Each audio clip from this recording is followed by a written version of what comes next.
إنا لله وإنا إليه راجعون رضا بقضائه وتسليما لأمره سلام ہو اس امام مظلوم پر جس کے ہاتھوں پہ 6 ماہ کا اثر وہ کبھی رباب کے خیمے کی طرف بڑھتا ہے پھر پیچھے ہٹتا ہے. عزیزان امام مظلوم شام غریبہ ہے. یہ وہ شام غریبہ ہے جو شب عاشور تقسیم ہو گئی تھی مابین سید سجاد اور حسین. میرے مولا حسین نے پوچھا تھا سجاد کل کربلا کے بن میں 2 جہاد ہوئے بیٹا, ایک جہاد اصغر ہے دوسرا جہاد اکبر ہے. میرے امام مظلوم نے کہا بابا اگر بیٹا بڑا ہو تو جہاد بھی اکبر کروں گا. عزیزانوں جب بیٹے نے وعدہ لے لیا نا تو بیٹے سے وعدہ ہو گیا تو ایک بار سید سجاد نے بابا سے پوچھا بابا اتنا بتا دیں جہاد اصغر کیا ہے اور جہاد اکبر کیا ہے. حسین نے ثانی زہرا سے کہا ثانی زہرا میرے لال کے بازو تھامو تاکہ میں اسے بتاؤں. مولا کہتے ہیں بیٹے جوان بیٹے کے سینے پہ برچھی کا پھل نکلے اور ضعیف باپ اپنے ہاتھوں سے پھل نکالے. یہ جہاد اصغر ہے. اون و محمد کے لاشیں بہن کے سامنے لا کے رکھے, یہ جہاد اصغر ہے. قاسم کا لاشا پامال ہو جائے اسے عبا میں باندھ کر بھابھی کے سامنے پیش کرے, یہ جہاد اصغر ہے. میرا مولا جہاد اصغر بیان کرتا جا رہا ہے. میرے مولا سید سجاد کے چہرے کا رنگ متغیر ہوتا جا رہا ہے. ایک بار کہا بیٹے اصغر ایک کان سے دوسرے کان تک ذبح ہو جائے ماں کے سامنے باپ لہد میں ہوتا ہے. یہ جہاد اصغر ہے. بتاداروں جہاد اصغر بتا رہا ہے مولا. ایک دفعہ حسین نے جب کہا نا اصغر شہید ہو جائے تو میرا غیور امام نے کہا کیا پاپا یہ ہمارے خیموں تک آ رہا ہے, کیا اصغر کو یہ ہمارے خیموں میں آ کر قتل کریں گے؟ میرے مولا کہتے ہیں نہیں سجاد اصغر کو ہم اپنے ہاتھوں پہ لے جائیں, ہم اسے کربلا میں حجت بنا کے پیش کریں گے. اللہ جہاد اصغر بتاتے بتاتے میرے مولا نے کہا بیٹے گلا پھنسے گردن سے کٹ جائے اور سر سجدے سے نہ اٹھائے, یہ جہاد اصغر ہے. بابا پھر جہاد اکبر کیا ہے؟ حسین نے کہا بیٹے جہاد اکبر یہ ہے کہ سارے جوانان بنی ہاشم کے لاشیں پڑے ہو, تیرا باپ بے گور و کفن ہو, تیرے ہاتھوں میں ہتھکڑیاں ہو, پیروں میں بیڑیاں ہو, گلے میں خاردار توف ہو اور تیری ماں بہنوں کے سر سے زیادہ چھینی جائے وہ واحد آباد واحد آباد. اللہ بھائیو امام کس کیفیت میں ہے آپ جانتے ہیں. میرے مولا پیارا رشید یا رشید سجاد کی پہلے نہیں تھی. میرا سجاد پہلے اتنا بیمار نہ تھا. شب عاشور تک اپنے چچا سے بات کرتا تھا چچا کل ہم جگہ سے ملے, کل ہم جگہ سے ملے. سارے جوہر جنگ کا نقشہ کھینچتا تھا چچا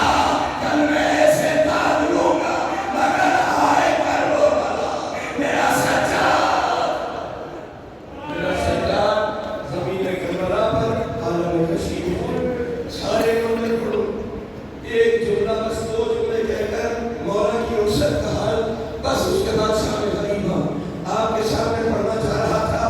جب علی کا نار نکلا ہے نا گھر سے تو ایک بار بہن سے کہا بہن کوئی پرانا کرتا ہے, کوئی پرانا کرتا ہے. بہن نے پوچھا بھیا کیوں؟ کہا لباس کے نیچے پہننا چاہتا ہوں تاکہ یہ امت جب آگے رسالت دے میرا لباس روٹے تو میرا بدن وہ حدیث سے بچ رہا ہے. عزاداروں لباس بنا ہوا آیا ہے نا, پڑھ بھی نہیں رہا کیسے آیا تھا, بس اتنا بتا رہا ہوں حسین نے مزید چاک کرنا شروع کیا, مزید چاک کرتے جاتے ہیں. علی کی بیٹی پوچھ رہی ہے بھیا اس پھٹے اس کرتے کو پھاڑ کیوں رہے ہو؟ کہا یہ امت اس بوسی کا لباس کو بھی نہیں چھوڑے گی. عزاداروں حسین نکلے خیمے سے ایسے نکلے جیسے لاشا نکلتا ہے, جیسے جنازہ نکلتا ہے. ساری بیویاں رخصت کرنے آئی ہے. حسین نے باہر کھڑے ہو کر شمالن دیکھا, کبھی جنوبن دیکھا. اکبر کہاں ہو قاسم, کہاں ہو عباس, اب کوئی مجھے سوار کرنے والا نہیں ہے. حسین کیسے سوار ہوئے؟ آئی ہے علی کی بیٹی ثانیہ زہرا نے کہا بھیا آج بہن سوار کرائے. ارے ماں جائے تو ثانیہ زہرا نے سوار کرایا. اتنی مشکل سے سوار ہوا میں نہیں پڑھ رہا, بس ایک دفعہ خیر میرا مولا جانا چاہتا ہے. گھوڑے کو گیڑ لگا رہا ہے مگر گھوڑا آگے نہیں بڑھتا. حسین رہبار سے کہتے ہیں کیا تو نے بھی میرا ساتھ چھوڑ دیا؟ رہبار زمانے میں اپنے صبح کی طرف اشارہ کرتا ہے. حسین نے کیا دیکھا؟ ایک 4 سال کی بچی مولا کے زلجنہ کے پچھلے قدموں سے لپٹی ہوئی ہے اور زلجنہ سے کہہ رہی ہے اے زلجنہ میرے بابا کو نہ لے جا, صبح سے جو گیا واپس نہیں آئے. عزاداروں کیسے حسین نے سکینہ کو گلا کیا. سکینہ نے خواہش کی بابا ایک بار مجھے اپنے سینے پہ سلا دو, ایک بار مجھے سینے پہ سلا دو. حسین نے اپنے سینے پہ سلایا, تسلی دے رہے ہیں بیٹی آج کے بعد پھر بابا کے سینے پہ سونے کی ضرورت نہیں کرے.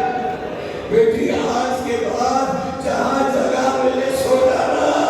بیٹی آج کے بعد بابا کا سینہ نہیں. آج کے بعد اصغر ہمارے پاس ہوئے گا اور تم ماں کے پاس ہوگی. عزاداروں ترتیب بدل کے حسین چلے گئے, سکینہ زینب کے حوالے کر دی. کہ اس مقام پر جہاں میرے مولا کا سر کر رہا تھا آپ کے سامنے میں صرف ایک منظر پیش کر رہا ہوں. ثانیہ زہرا 70 قدم پر بھائی کا کٹتا ہوا گلا دیکھ رہی تھی. سلام ہو اس علی کی بیٹی پر جو پنجے تن کی اداکار تھی, جو بھائی کے بوسے لیتے نہ تھکتی تھی. آج یہ کیفیت ہے, کبھی نجف کی طرف دیکھتی ہے, کبھی مدینے کی طرف, کبھی کہتی ہے اماں جسے تو نے چکیاں پیس, جسے تو نے چکیاں پیس پیس کے بھرا ہے اسے سر پہ بار بار کر قتل کیا ہے. لوگوں نے دم سرایا, سیاہ آندھیاں چلنے لگی, کب تو دلدل حسین کی سنا بلند ہوئی. فاطمہ کبریٰ کہتی ہے ابھی آندھیاں چل رہی تھی, ابھی حسین کے قتل کا اعلان ہو رہا تھا. میں اپنے خیمے میں حیران کھڑی تھی, میں نے دیکھا ایک نوجوان طویل نیزہ لیے ہوئے میرے خیمے میں داخل ہوا, اور جب خیمے میں داخل ہوا اس نے اپنی نیزے کی گھڑی سے میری چادر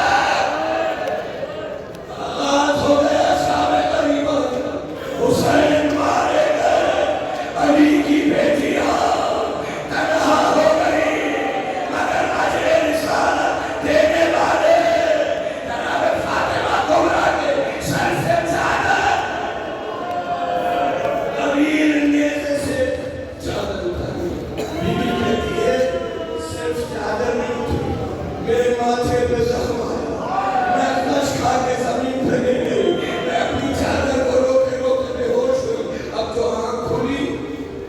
میرا سر پھوپھی کے ذہنوں میں تھا اور میری پھوپھی مجھے اٹھا رہی تھی، فاطمہ سول، فاطمہ کبریٰ بیٹا آنکھیں کھولو، اور جیسے میں نے آنکھ کھولی میں نے سر پہ ہاتھ مارا، پھوپھی اماں میری چادر، واحدہ بیٹی رو رہی تھی۔ ثانیہ زہرا نے کہا فاطمہ کبریٰ صرف تیری چادر نہیں، ہم سب کے سر سے چادریں چھن گئی، خیمے جلائے گئے۔ علی کی بیٹیاں ایک خیمے سے دوسرے خیمے، دوسرے خیمے سے تیسرے خیمے میں، اس خیمے میں آئی جہاں میرا مولا سید سجاد بستر علادت پر لیٹا ہوا تھا۔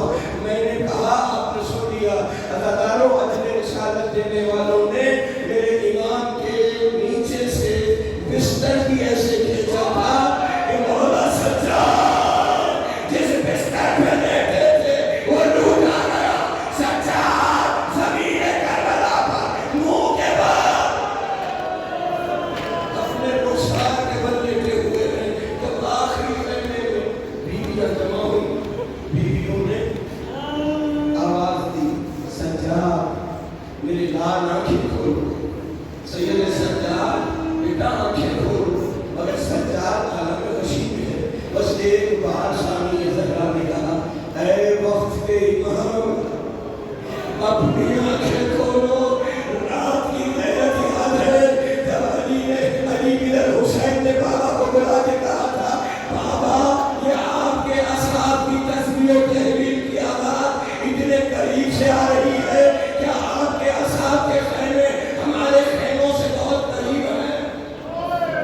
مولا نے کہا بیٹے میں نے حفاظت حرم کے لیے خیمے قریب کیے ہیں۔ میرے قیوم امام نے کہا تھا بابا پھر تو یہاں کی آواز بھی وہاں جا رہی ہوگی، بابا خیمے دور کر دے۔ میرے مولا سجاد کو جواب دیا تھا سجاد آج ہماری امامت کی آخری رات ہے، کل تمہاری امامت کا آغاز ہوگا، جس کا خیمہ جہاں جائے، جس کا خیمہ جہاں چلے لگا دینا۔ علی کی بیٹیاں کہہ رہی ہیں سجاد سب خیمے بیٹا ہماری چادریں چھن گئی، بتاؤ چل کے مر جائیں یا خیمے سے باہر نکلیں؟ میرا مولا کہتا ہے پھوپھی اماں جان بچانا واجب، گھر سے باہر نکل۔ کہا بیٹے سر پہ چادر نہیں۔ مولا سجاد کہتے ہیں پھوپھی اماں عالمہ غیر معلمہ کو بتا رہے ہیں، سجاد کہتے ہیں پھوپھی اماں اللہ نے مستورات کو یہ بال اس لیے دیے ہیں کہ اگر کبھی چادر چھن جائے تو اپنے چہروں کا حجاب اپنے بالوں سے کریں۔ اتنا سننا تھا۔ عالمہ غیر معلمہ نے کہا سجاد ان بالوں کا بھی تو حجاب ہوگا، بالوں کا بھی تو حجاب ہے۔ میرا مولا سجاد کہتا ہے پھوپھی اماں سب بیویوں سے کہیں اپنے بال کھولو، اور بال کھول کر ایک بار میرے قریب آ کر خیمے سے باہر نکلے۔ واہ غربتا امامت سجاد کا آغاز ہو گیا۔ مائیں بہنیں پھوپھیاں بال کھولے سجاد کے پاس آتی ہیں اور سجاد مشتاق اٹھا اٹھا کر بیویوں کے سر پہ ڈالتے کہتے ہیں باہر نکلے اور بیویاں نکل رہی ہیں۔ واہ حجابہ واہ محمدہ واہ علیہ، حجاب کو روکتے ہوئے علی کی بیٹیاں 10 دن تک بنا بنا حمید ابن مسلم کہتا ہے جب سب بیویاں باہر آ گئی میں نے دیکھا ایک بیوی ہے جو جلتے ہوئے خیمے میں جانا چاہتی ہے، مگر خیمے کی تپش ایسی ہے، شعلے ایسے بلند ہیں کہ وہ خیمے میں داخل نہیں ہو پاتی، مگر جستجو مسلسل ہے، کوشش مسلسل ہے۔ میں سوچ رہا تھا کوئی قیمتی چیز اندر رہ گئی ہے۔ میں نے دیکھا تھوڑی دیر میں اس بیوی نے نجف کی طرف رخ کیا اور یا علی کہہ کر جلتے ہوئے شعلوں میں گئی۔ اب جو باہر آئی تو پشت پر ایک جوان کو پشت پر سید سجاد کو لے کر باہر آئی ہے۔ بیوی تیرا شکریہ، تو نے ہمارا ایمان بچایا ہے، بیوی ہماری جانیں فدا۔ سید سجاد